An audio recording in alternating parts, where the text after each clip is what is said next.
अष्टांगी का महापर्व है और हमारे परम हित के लिए आध्यात्मिक प्रवचनों की श्रृंखला चल रही है।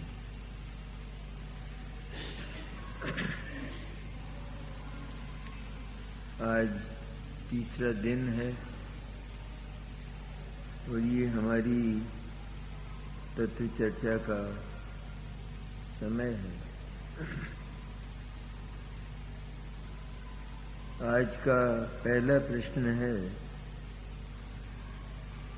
हम अपने भगवान आत्मा का ऐसा सविकल्प निर्णय कर लें कि मैं अभी परमात्मा ही हूँ, तो क्या सुखी होने के लिए इतना निर्णय मात्र पर्याप्त है? ऐसा प्रश्न है। हम अपने भगवान आत्मा का ऐसा सविकल्प निर्णय कर लें कि मैं अभी परमात्मा ही हूँ, तो क्या सुखी होने के लिए इतना निर्णय मात्र पर्याप्त है?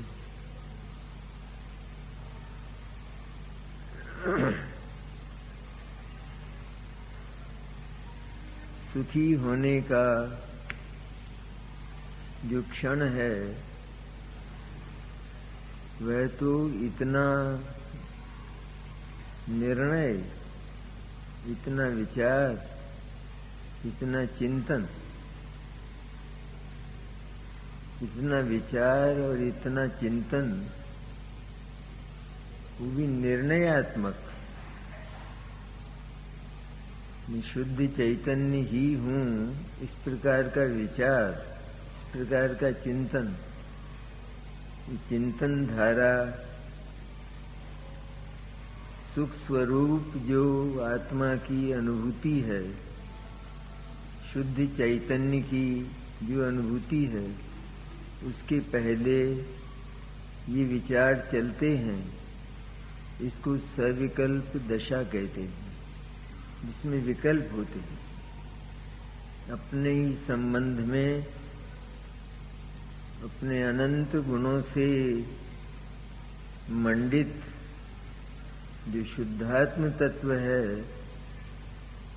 उसका स्वरूप जान लेने पर और उसका स्वरूप जान लेने पर उसकी जो महिमा आती है, महिमा आवश्यक है। केवल शुष्क विचार से ये काम नहीं होता। प्रातः काल बैठकर और मैं शुद्धात्मा हूँ, ज्ञान और आनंद स्वरूप हूँ, केवल ऐसा सूखा विचार कर लेने से कोई सिद्धि नहीं होती। केवल उन विकल्पों से कर्म का बंध होता है, क्योंकि कोई भी वस्तु, जगत के विषय, पांच इंद्रियों के विषय, वे भी जब तक हम विकल्प दशा में या विचार दशा में रहते हैं, तब तक उनका भोग नहीं होता और आनंद नहीं आता। कितना ही स्वादिष्ट भोजन हो और हमारे सामने आ गया हो, तो हम उस भोजन के जो गुण हैं, उन भोजन के गुणों के संबंध में भोजन की थाली के सामने बैठकर अगर विचार ही करते रहें तो थोड़ा भी स्वाद नहीं आए और आनंद की अनुभूति नहीं हो। ये तो एक रोजाना बीतने वाली बात है ना। इसलिए भोजन गीत गाने के लिए नहीं, यशोगान के लिए नहीं, लेकिन रसास्वादन के लिए होता है। और जब रसास्वादन होता है तो ये भोजन बहुत अच्छा है, इस प्रकार के विकल्प टूट जाते, इस प्रकार का विचार बंद हो जाता है और रसानुभूति की परिणति उत्पन्न हो जाती है जिसमें वो आनंदित होता है। इसी तरह है आत्मा के, क्योंकि आत्मा हमें महिमामय और प्रिय लगा है, इतना प्रिय, इतना महिमामय कि जैसी जगत में कोई वस्तु नहीं है। हम कह सकते हैं कि है ना, सारी आत्माएं ही महिमामय हैं।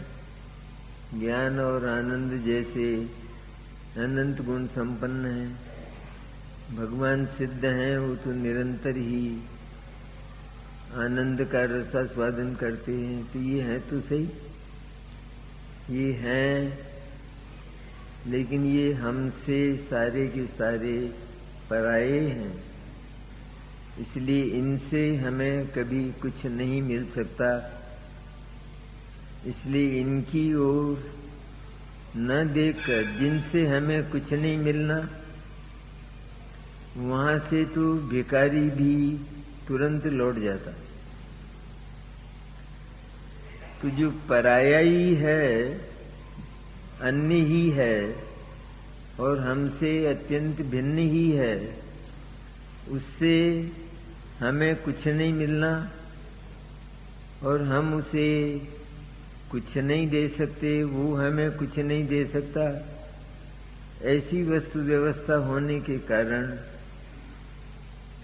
हम उससे दूर होकर, अर्थात यह मेरा कर्म नहीं, मेरा भोग्य नहीं, यहाँ तक कि मेरे जानने की भी वस्तु नहीं, क्योंकि यह सब बात जानकर ही तो आई है। जान लेने पर कि ये पराया है, भिन्न है, ऐसा उसको जाना पहले एक बार, और जानकर हम उससे अनजाने बन गए, क्योंकि इससे मुझे मेरी कोई सिद्धि नहीं है। इसकी ओर देखना वह आत्मा के रसास्वादन का, शुद्ध चैतन्य की अनुभूति का जो समय है, उसका नाश करना है। इसलिए जगत को एक बार पराया जानकर, मोह राग द्वेषादि भावों को, विकल्पों को एक बार पराया जानकर और फिर उनको ज्ञान में भी नहीं लाना, क्योंकि क्या मतलब है अब उनको जानने से। जो अत्यंत पराये हैं उनकी ओर हम लोक में भी नहीं देखते। जान लिया एक बार कि अत्यंत पराया है, तब रोज हम उसके संपर्क में आते हों, वहां से निकलते हों, तो भी हम उसकी ओर आंख उठाकर नहीं देखते। क्या मतलब है? अपना तो बंगला नहीं है ना, अन्य का है ना, तो इससे रंच मात्र भी, तिलतुष मात्र भी मुझे कोई प्रयोजन नहीं है, ऐसा जानकर भद्र पुरुष उसे जानकर, पराया जानकर अनजाना कर देता है। मैंने रोजाना उसे जानने की बात पैदा नहीं होती, वहां खड़ा नहीं होता, उसे देखता नहीं रहता। ये सब उच्चकों का काम है, भद्र पुरुष का काम नहीं। इसी तरह जो भी पराये हैं सारे पर पदार्थ और पर भाव, पर भाव माने पर पदार्थों के होने पर ये मेरा है, ये मैं हूं, ये देह मेरी है, ये धन धान्यादि मेरे हैं, इस प्रकार पर पदार्थ के होने पर उसके संबंध में ये भाव अज्ञान के कारण अपने भीतर पैदा होना, ये परभाव कहलाते हैं। पैदा कहाँ हुए? हमारे भीतर हुए, क्योंकि अज्ञान हमारे भीतर है, अब हमने पैदा किया है।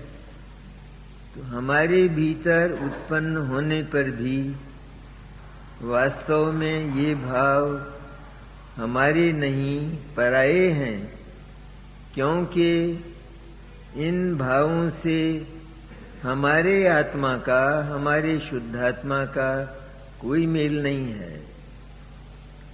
शुद्धात्मा का जगत में अणुमात्र भी कोई नहीं है। तब ये कहना कि ये इतनी बड़ी देह, ये इतना बड़ा नगर, ये मेरा है, ये सारे शुद्धात्मा के विरोधी, शुद्धात्मा का तिरस्कार करने वाले, अपमान करने वाले भाव। इसलिए वे भाव आत्मा के न होकर पराये हैं। तो ये परद्रव्य और परभाव दोनों से हटकर और केवल शुद्धात्मा की महिमा को जानकर, महिमा में तत्व को जानकर, उसके संबंध में, उसके अनुभव के पहले जो विचार चलते हैं, चिंतन चलता है, ज्ञान की बात है। राग के विकल्प नहीं, राग के विकल्प साथ चलते हैं, लेकिन उनसे काम नहीं होता, क्योंकि वे जानते नहीं। राग के विकल्प भी मैं शुद्धात्मा हूं ऐसा हो सकता है, राग का विकल्प भी। तो ऐसा होने पर भी वह विकल्प जानता नहीं है कि शुद्धात्मा कौन है। इसलिए राग के विकल्प साथ चलने पर भी राग के विकल्प की यहां चर्चा नहीं, लेकिन ज्ञान के विकल्प की चर्चा। ज्ञान बोलता है कि मैं शुद्धात्म तत्व हूं। इस प्रकार चिंतन धारा महिमा पूर्वक चलती है, उसको विकल्प दशा कहते हैं। और वो विकल्प दशा, चूंकि उस विकल्प दशा में हमको कोई प्रीति नहीं है, क्योंकि देर लग रही है ना। हमें तो हमारे षटरस व्यंजनमय अनंत व्यंजनों, अनंत स्वादिष्ट व्यंजन वाले शुद्धात्मा का अनुभव करना है, उसका विचार नहीं करना, केवल उसके संबंध में केवल घोषणाएं नहीं करना है, उसके प्रवचन नहीं करने हैं, लेकिन उसका केवल जो विचार है वो विचार भी पराया है, क्योंकि विचार उसके भीतर नहीं है, शुद्धात्मा के भीतर। शुद्धात्मा में विचार नहीं, विकल्प नहीं। जब शुद्धात्मा में विचार और विकल्प नहीं है, तो विचार और विकल्पों के द्वारा शुद्धात्मा की अनुभूति कैसे हो सकती? इसलिए जैसा वो है, बिल्कुल विचार और विकल्पों से रहित, एकदम शुद्ध चैतन्य रूप, तो जैसा वो है निर्विकल्प, माने जिसमें किसी प्रकार का विकल्प नहीं, किसी प्रकार के विकल्प से जो प्राप्त नहीं होता, ऐसा जो शुद्धात्म तत्व है, उस शुद्धात्म तत्व का अनुभव करना है। इसलिए बीच में आने वाले आते नियम से हैं, क्योंकि जिस गांव जाना है उस गांव का विचार आएगा। आएगा, लेकिन हम विचार में नहीं रहेंगे। हम तो कदम कदम भरकर उस गांव के निकट, उस गांव में अपने घर में पहुंच जाएंगे। इसी तरह शुद्धात्मा हमें चाहिए, क्योंकि जगत में हमारा कोई नहीं और जगत से हमें कोई प्रयोजन नहीं। हमें तो केवल हमारा शुद्धात्मा जो विसारा गया है, जो भुला दिया गया है, वो चाहिए। तो उसको प्राप्त करने की आतुरता, कौतूहल जिसके भीतर पैदा हुआ है, उसको शुद्धात्मा का विचार आता है, मैं शुद्ध बुद्ध चैतन्य स्वरूप हूँ, ज्ञान और आनंद स्वरूप हूँ, अनंत शक्ति मैं हूँ इत्यादि। इस प्रकार के विचार आते हैं, लेकिन विचारों में वो रुकता नहीं, विचारों को हे जानता है। अरे ये विचार, तो इन विचारों के समाप्त होने पर मुझे उस शुद्धात्मा का रसास्वादन होता है, अनुभूति होती है। तो फिर ये जो बीच के विचार हैं, ये तो बाधक हुए ना, ये साधक कहाँ हुए? बाधक हैं तो मत लाओ, कि ऐसा होने वाला नहीं है। बाधक होने पर भी वे बाधक विचार बाधक जानकर, हे जानकर, छोड़ने लायक जानकर आएंगे तो, लेकिन आते आते धीरे धीरे मंद होकर, वे विचार मंद होकर, अंत में वो विचार विराम को प्राप्त होकर शुद्धात्मा की अनुभूति हो जाएगी और अतीन्द्रिय आनंद का अनुभव होगा। ये तो इससे केवल विकल्प दशा से तो एक विकल्पात्मक सुख मिलता है, वो विकल्पात्मक, सच्चा नहीं। सच्चे से भोजन के विचार में हमें आनंद आ रहा है, और विचार तो हम नहीं कर रहे, लेकिन सुंदर स्वादिष्ट भोजन है तो उस विचार के समय हमें आनंद आ रहा है, लेकिन वो जो रसास्वादन का आनंद है वो कहाँ है, वो कहाँ आ रहा है? वो तो है, वो असली आनंद है। तो ऐसा जो विकल्पात्मक आनंद है, वो आत्मा के संबंध में भले ही विचार करते समय, विकल्प करते समय हो, लेकिन उसे असली आनंद नहीं माना जाता, वो भी हे माना जाता है। वो भी मेरा नहीं है, मैं नहीं हूं, मैं ऐसा नहीं हूं, ऐसा जानकर उस विचार कोटि को विराम देकर शुद्धात्मा की अनुभूति जब होती है, तब वास्तविक आनंद का, अतीन्द्रिय आनंद का आविर्भाव होता है। उस समय विकल्प और विचार नहीं रहते हैं, समाप्त हो जाते हैं।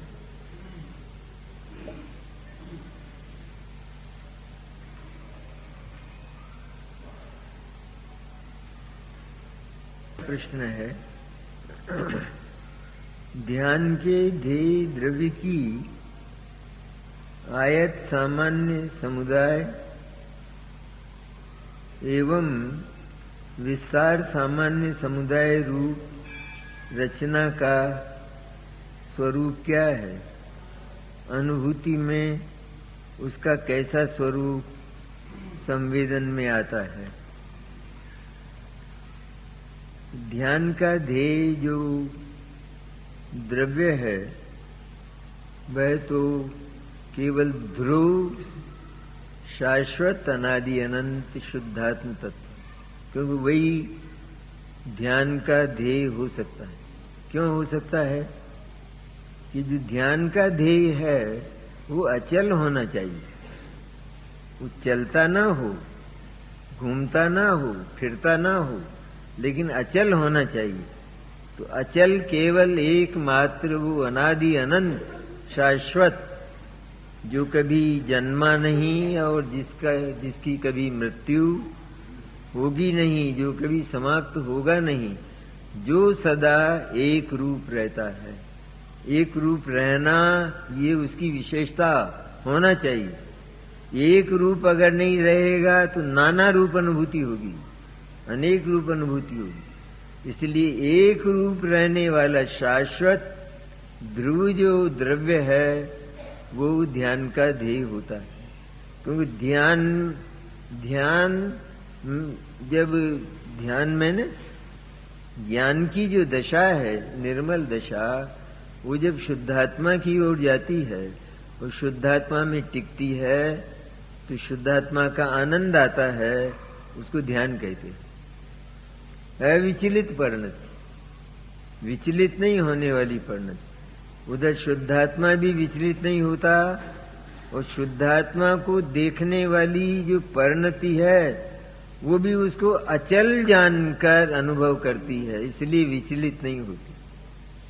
ऐसी जो अविचलित दशा है वो ध्यान है और उसका ध्येय तो वही केवल एक रूप रहने वाला शाश्वत तत्व होता है।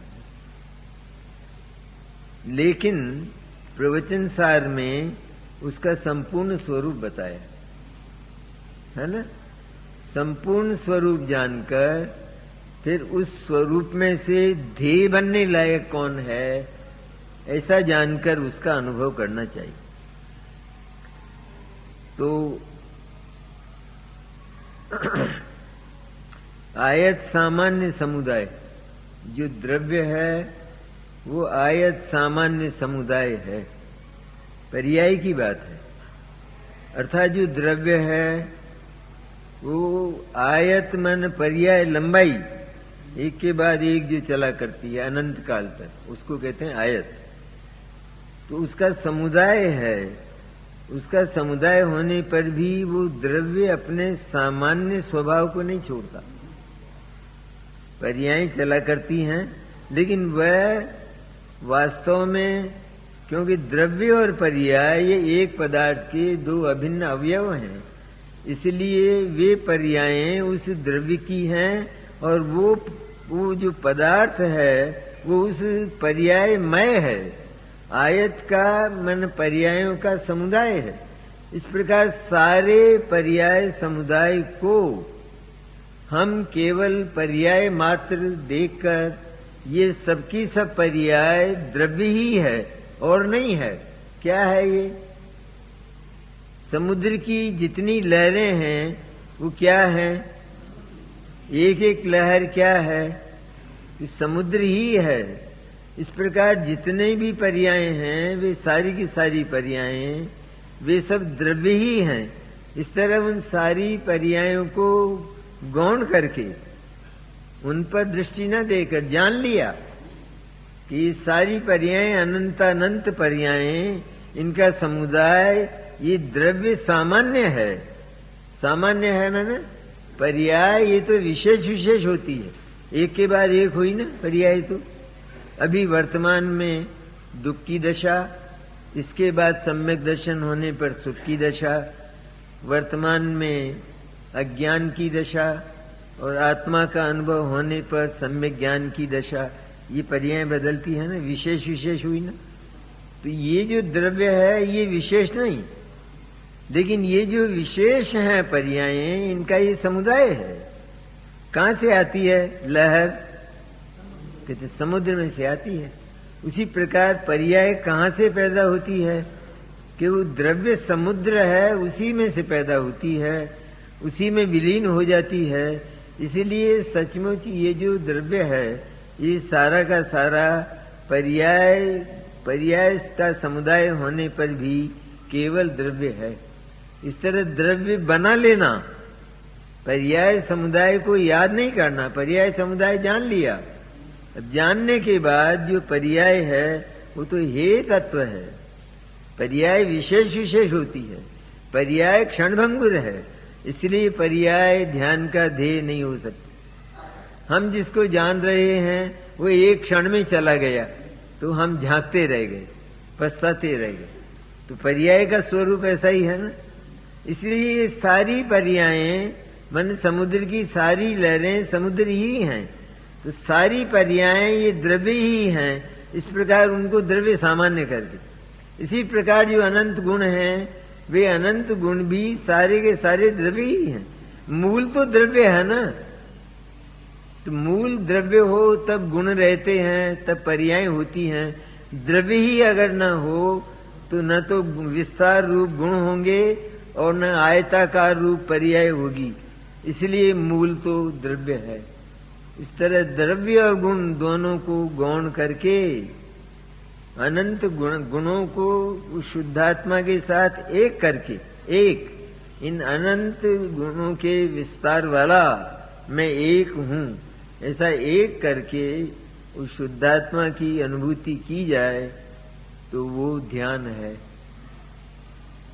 और तब वो शुद्धात्मा मैंने अनंत पर्याय वाला और अनंत गुणों वाला होकर भी अनंत गुण और अनंत पर्याय ये गौण हो जाते हैं, ये दिखाई नहीं देते और केवल एक द्रव्य सामान्य मन समान रूप से रहने वाला, अनादि अनंत एक रूप रहने वाला ऐसा जो द्रव्य है वही दिखाई देता है और वही ध्यान का ध्येय है।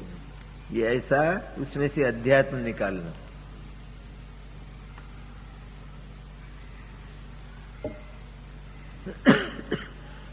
जीव के दर्शनोपयोग के समय ज्ञानोपयोग नहीं है तो क्या उस समय ज्ञान पर्याय का अभाव है?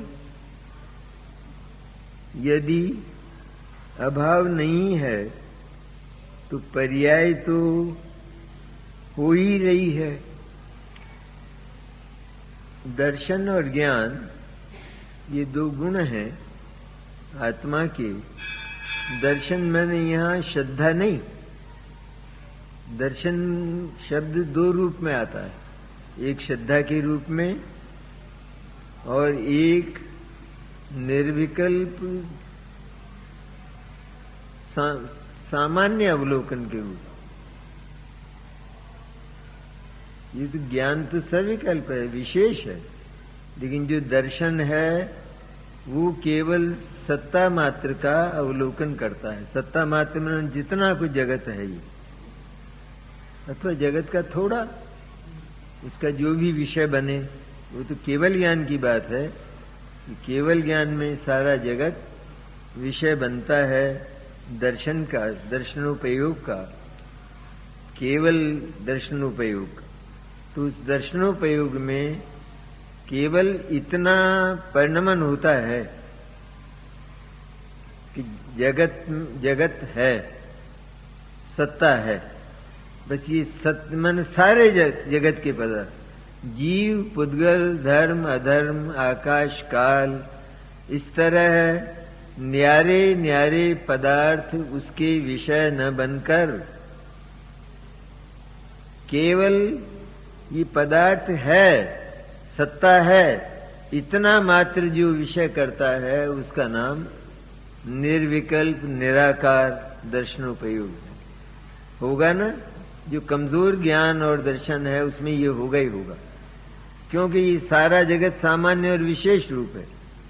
सामान्य और विशेष रूप है अर्थात एक तो इसकी सत्ता है, ये तो हुआ सामान्य। सत्ता किसकी नहीं है? कि सत्ता तो जीव, पुद्गल, धर्म, अधर्म, आकाश, काल सबकी है। तो सत्ता की अपेक्षा सब समान हुए कि नहीं हुए? जीव भी सत्ता रूप, पुद्गल भी सत्ता रूप, धर्म, अधर्म, आकाश, काल भी सत्ता रूप, ये सब सत्ता स्वरूप हैं। इस सत्ता की ओर से हम देखें तो पदार्थ में भेद नहीं लगता। ये दर्शन का विषय होता है, सत्ता मात्र। तो इस सत्ता मात्र जो देखना है वो दर्शन का विषय है। निराकार कहते हैं उसे, निर्विकल्प कहते हैं, सामान्य अवलोकन कहते हैं। तो ये सामान्य रूप हुआ कि नहीं? ये जगत सामान्य और विशेष अगर है जगत, तो आत्मा में सामान्य और विशेष ही दो गुण होंगे। लेकिन जगत ही अगर सामान्य विशेष रूप नहीं है तो फिर आत्मा में सामान्य और विशेष अर्थात दर्शन और ज्ञान, इन दो गुणों की जरूरत नहीं है। इसलिए जगत सत्ता स्वरूप है और इसके बाद वो जीव, पुद्गल, धर्म, अधर्म, आकाश और काल साथ ही है, लेकिन वो उसके बाद पहले सत्ता स्वरूप है, सत्स्वरूप है, और फिर ये जीव है, पुद्गल है, धर्म है, अधर्म है, आकाश है, काल है। इस प्रकार सामान्य और विशेष ये जगत के प्रत्येक पदार्थ का स्वरूप है। तो जगत के प्रत्येक पदार्थ का जब सामान्य और विशेष स्वरूप है तो उनको विषय करने वाला जो गुण है वो भी आत्मा में होना चाहिए या नहीं?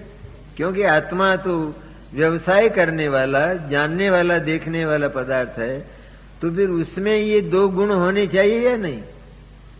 इसलिए एक गुण जो दर्शन है वो तो केवल उस सत्ता को विषय करता है। सत्ता माने है, बस पदार्थ है, इतना। अब पदार्थ क्या है, ये जो प्रश्न पैदा हुआ, यहां से ज्ञान का प्रारंभ होता है, उसको अवग्रह कहते हैं।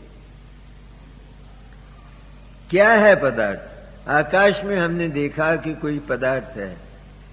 इसके बाद प्रश्न हुआ कि पदार्थ क्या है? तो पदार्थ का कुछ सफेद सफेद दिखाई दिया कि कुछ सफेद सफेद है। यहां से ज्ञान का प्रारंभ हुआ। दर्शन ये काम नहीं करेगा सफेद सफेद, वो भेद नहीं डालता है, वो तो केवल है इतना मात्र, जानता नहीं, देखता है, अवलोकन करता है, व्यवसाय करता है। इस तरह दर्शन और ज्ञान, तो जिस समय दर्शन की पर्याय होती है उस समय ज्ञान की पर्याय लब्धि रूप रहती है। लब्धि रूप भी तो पर्याय है या नहीं? व्यवसाय, ज्ञान व्यवसाय नहीं करता, जानने का काम नहीं करता, लेकिन फिर भी लब्धि रूप तो है ना। लब्धि भी तो पर्याय में ही है ना, वो गुण तो नहीं है। सामान्य अवलोकन रूप, सत्ता मात्र के अवलोकन रूप, उस समय ज्ञान गुण काम नहीं करता, लब्ध रूप रहता है। और दर्शन के बाद जब ज्ञान प्रकट होता है क्या है ये पदार्थ, फिर इसके बाद उस पदार्थ का निर्णय होता है, इत्यादि इत्यादि जो काम होते हैं वे सब ज्ञान के हैं। तो जिस समय ज्ञानोपयोग चलता है उस समय दर्शनोपयोग लब्ध रूप में। ये है जगत के संसारी जीवों की बात, अपन लोगों की बात। और केवल ज्ञान में दोनों साथ होते, दर्शनोपयोग, केवल दर्शनोपयोग और केवल ज्ञानोपयोग, ये दोनों साथ साथ होते हैं। और छद्मस्त को एक के बाद एक होता है। छद्मस्त माने अल्प ज्ञानी, हम लोग, उसको एक के बाद एक होता है। जिस समय एक चलता है उस समय दूसरा लब्ध रूप रहता है।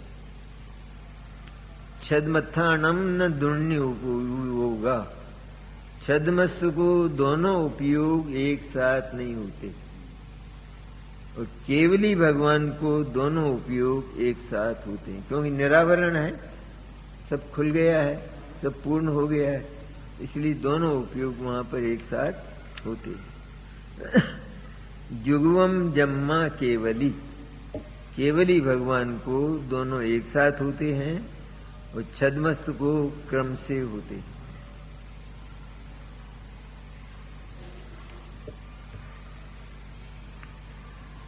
प्रश्न है, जब पर्याय द्रव्य की ही है तब ऐसा क्यों कहा जाता है कि पर्याय द्रव्य को जाने? ऐसा क्यों नहीं कहते कि द्रव्य द्रव्य को जाने? पर्याय द्रव्य की है और पर्याय का काम परिणमन का है, परिवर्तन करती है, एक के बाद एक, एक के बाद एक। इस तरह जानने में भी फर्क पड़ता है ना।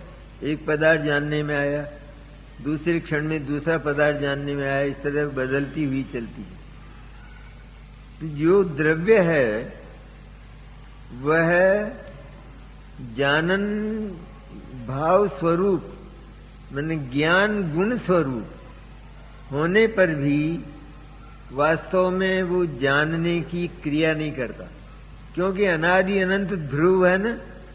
तो जो ध्रुव है उसमें कोई चेष्टा नहीं होगी, उसमें कोई क्रिया नहीं होगी। जो ध्रुव है, जैसे ध्रुव तारा है, एक जगह रहता है तो फिर वो वहां से वहां आ जाए, ये क्रिया उसमें नहीं होती। इसी तरह आत्मा ध्रुव है, द्रव्य है, वो अनादि अनंत है, अनादि निधन है, और ध्रुव है, शाश्वत है, उसका नाश कभी नहीं होता, वो कभी उत्पन्न नहीं होता। इस तरह ध्रुव होने के कारण उसमें पर्याय नहीं होती द्रव्य में। जब द्रव्य में पर्याय नहीं होती तो द्रव्य में जानने की क्रिया भी नहीं होगी, ज्ञान गुण उसमें भी जानने की क्रिया नहीं होती।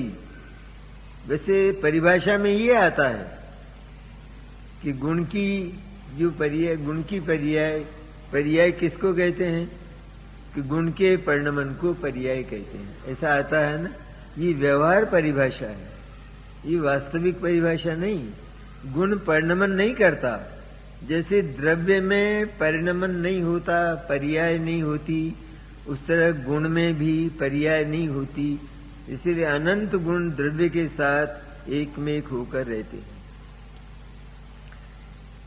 तो गुण भी क्रिया नहीं करता, तो क्रिया करती है पर्याय। क्रिया, पर्याय का नाम क्रिया। तो पर्याय क्रिया करती है, इसलिए जो द्रव्य परिणमन नहीं करता, क्रिया नहीं करता, अपना नाम भी नहीं बोलता, अनबोला है जो, तो उसको उसका परिचय देने वाला कोई चाहिए कि नहीं चाहिए साथ में? वरना वो द्रव्य क्यों है जगत में अगर उसका परिचय ही नहीं है? अगर उस पदार्थ, वो पदार्थ जानने में ही नहीं आता, तो फिर उस पदार्थ के होने से लाभ क्या है जगत में उसकी सत्ता से? इसलिए द्रव्य वो तो अनबोला, मैं द्रव्य हूं, मैं शुद्धात्मा हूं, ऐसा शुद्धात्मा नहीं बोलता, ऐसा शुद्धात्मा में परिणमन नहीं होता। तो वो शुद्धात्मा अनबोला होने के कारण उसके साथ जानने देखने की जो पर्याय है, वो पर्याय वो उसका नाम बताती है, ये शुद्धात्मा, मैं शुद्धात्मा हूं, ऐसा बोलती। तो ये काम पर्याय का हुआ, इसलिए पर्याय वो शुद्धात्मा का परिचय देती है और द्रव्य अपना परिचय नहीं देता। जैसे कोई मौन बाबा है, मौनी बाबा, तो मौनी बाबा वो तो बोलता नहीं है, तब उसके साथ कोई होता है कि नहीं है? वरना उसका परिचय कौन देगा, बताएगा कौन ये कौन है, क्या है? इसी तरह ये द्रव्य मौनी बाबा, तो इसका परिचय देने वाली वो ज्ञान की पर्याय, दर्शन की पर्याय, ये उसका परिचय देने वाली। इसलिए पर्याय परिचय देने वाली होने के कारण पर्याय द्रव्य का परिचय देना चाहिए। वो द्रव्य के साथ इसीलिए है, वरना उसकी कोई उपयोगिता नहीं है। इसलिए वो द्रव्य का परिचय देती है। द्रव्य स्वयं ध्रुव, शाश्वत, अचल, अजर, अमर, अनादि निधन होने के कारण अपना परिचय नहीं देता।